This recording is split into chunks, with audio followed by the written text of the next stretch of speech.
If you ask any non-fighting game player what the most important thing about fighting games are, there's a high likelihood that they'll tell you that combos are the most important thing. To an outside observer, combos are the flashiest and biggest part of any fighting game. Depending on the game, combos may be the thing that happens most of the time in a match, and to some players, knowing and not knowing a combo is the difference between life and death. Part of this is true. Combos are easily the flashiest part of fighting games for most players, and the thing that draws a lot of people into these games to begin with. You've more than likely seen countless videos online of different games with crazy combos. Some of them are really simple, some of them look simple but are actually a little bit complex, some of them look hard but are actually pretty simple, and some of them are actually as hard as they look. But no matter what the combo is, there are countless videos on the internet all about how combos are sick.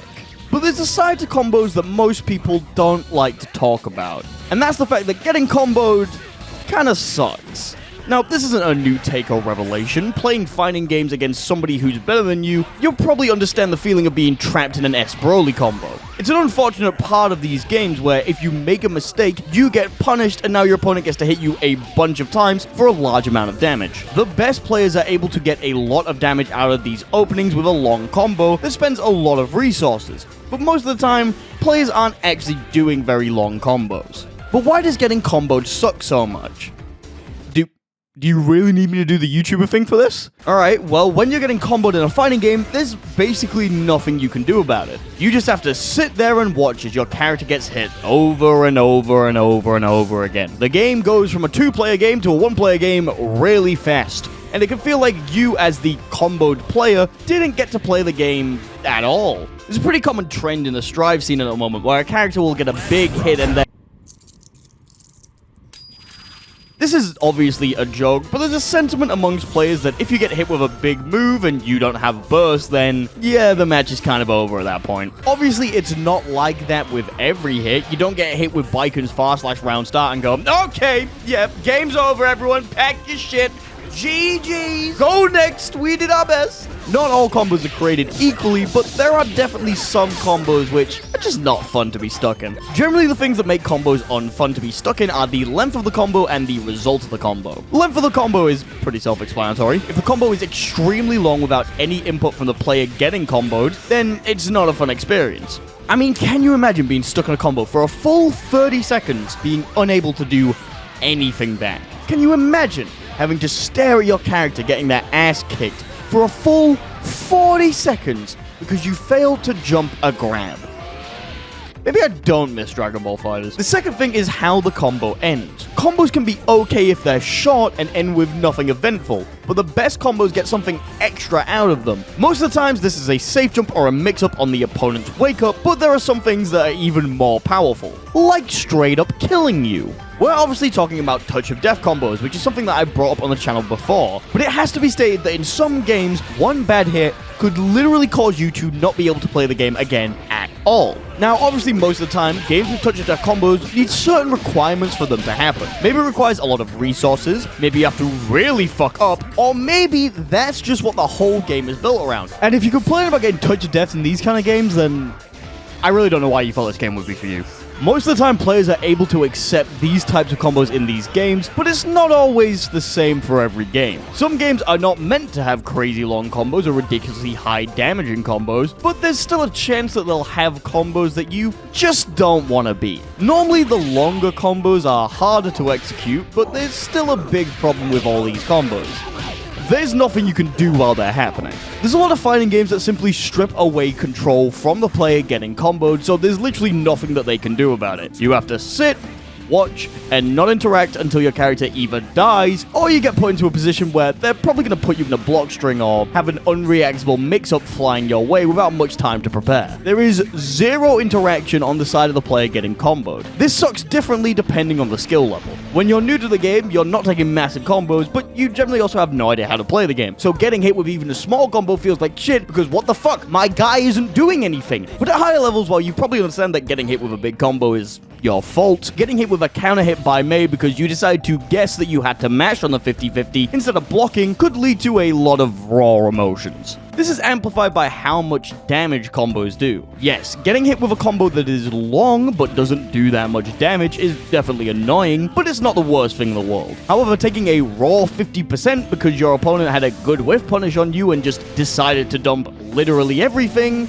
that's another story entirely. So why are combos still here? And why are devs making them longer? Is it because combos are a core part of basically every fighting game, being one of the defining factors back when the genre was conceived? And while, yes, it does suck to get hit with a combo, they're one of the biggest parts of these games, and the way that players are able to create and use combos is a core defining feature of these games. And having them be completely removed would change the way that the games play and feel. So developers have instead found ways to make combos that appeal to specific players, and because these players are so used to playing games with specific combo structures, they've decided to see the good side of these combos and what they bring to the table. And those players that don't want to deal with the combos have gone on to different games with just completely different mechanics. Like, yeah, getting comboed sucks, but does it really suck more than getting Ferrari peaked in Counter-Strike? If you think about it, it's all just about what you understand about these games. So did you make this video because you wanted to talk about how combos sucked, or did you just really need to pay your gas bill this month?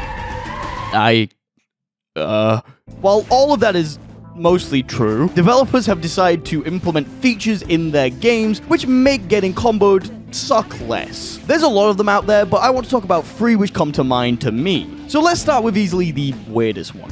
Melty Blood Actress Again Current Code is a weird game, and not just because it has 2 subtitles in its name, the community refers to it as Mbak. Not just because its roster lies to you and is secretly 3 times bigger than what it says it is, not just because it's based off of pornography, but the game has one of the weirdest mechanic that activates when you're getting comboed. While you're getting comboed, you'll see this funky little prompt show up near your heat gauge. This is the reduce mechanic. If you hit A, B, or C as you get hit, you reduce the damage you take by 30%, and that's the mechanic.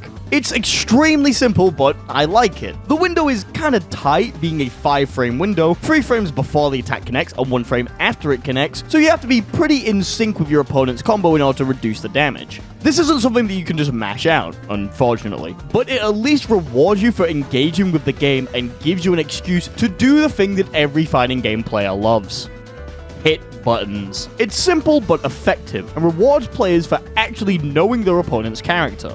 But let's be real, this isn't the first thing you think of when you think of ways to deal with getting comboed. That honor goes to the most influential anime game yet, being Guilty Gear and its mechanic, Burst. I won't spend too long on this section since A, let's be real, you probably know what a burst is, and B, I might make a full video on this mechanic alone at some point. But for those of you who don't know, in Guilty Gear, the franchise that this mechanic is known from, you have a unique gauge called the Burst Gauge. While the burst gauge is full, if you press any attack and dust, you will activate your burst, creating a shockwave around you that sends your opponent away from you and gives you some breathing room. It's not indestructible though, as it can be baited by using a move that lets you cancel into a block, and in older games you are actually able to throw your opponent out of their burst if you call them out early enough. But still, having a system which is entirely dedicated to getting you out of a combo by simply pressing 2 buttons is absolutely genius, and helped Guilty Gear stand out amongst the crowd of different fighting games by throwing people a bone every once in a while so they don't have to get their asses beat that hard. But there's still one way to get out of combos that might be slightly more iconic to you depending on who you are. Killer Instinct has a feature literally known as Combo Breaker. When trying to combo break in Killer Instinct, you have to break the combo using the same strength of breaker that your opponent is hitting you with. So if your opponent is hitting you with a medium attack, you have to break the combo with a medium punch and a medium kick. If you get this wrong, you are forced into a lockout state, where you can't attempt to do a breaker until the timer above your head runs out. If you get it successful though, you end the opponent's combo immediately and return the match to neutral. Killer Instinct has a crazy combo system that works differently to most other fighting games, and the combo breaker system complements that. While combos in Killer Instinct have the ability to be extremely long, players are able to interact with their opponent at every opportunity by attempting to break their combos. Not to mention, they're rewarded for being able to recognize patterns in their opponent's combos. Maybe they always follow up their medium special with a heavy double, so if you heavy break, you'll get out. Maybe they're just spamming light, so it looks hard to break, but really you just need to hit light breaker. Maybe they're a god, and when they find out where you combo break in their combo, they hit you with a... Killer Instinct is able to add a level of engagement to combos that no other fighting game truly has, by simply having the player look at the opponent and figure out what they're doing and rewarding them by letting them out of the combo. Fighting games are amazing, and so are combos. They're flashy, they're fun to do, and they add depth to the game that wouldn't be there otherwise. But I would be lying if I didn't say they made players feel like absolute garbage when they're in them sometimes. While they're never going to leave the genre, and I never would want them to, it's no wonder that some players aren't going to enjoy games if they're busy getting stuck in a 30-second animation because they whiff one button. But also, they're new, so they shouldn't be getting hit with a 30-second animation. Like, where's the skill-based matchmaking in this situation? Hello, Arxes? I would never want combos to be removed, but I would like to see developers try to add more ways for players to get out of them so they can be another layer of depth and interaction in the gameplay. Also, Microsoft make another fucking Killer Instinct game. It's been 10 years! As always, a very special thanks to 64MHz, Almost Nap Time, Ben from Canada, Cervantes de Leon, Daniel Wiedericht, Fexo, Games.png, I Am Naruto, Jackal Reeves, King of Games, Kyle Trudeau, MP04, Ray W, Richmind Super, Forcon, Tom Tanks, Voltaic Charge, and Zandatsu for being Tier 2 patron supporters.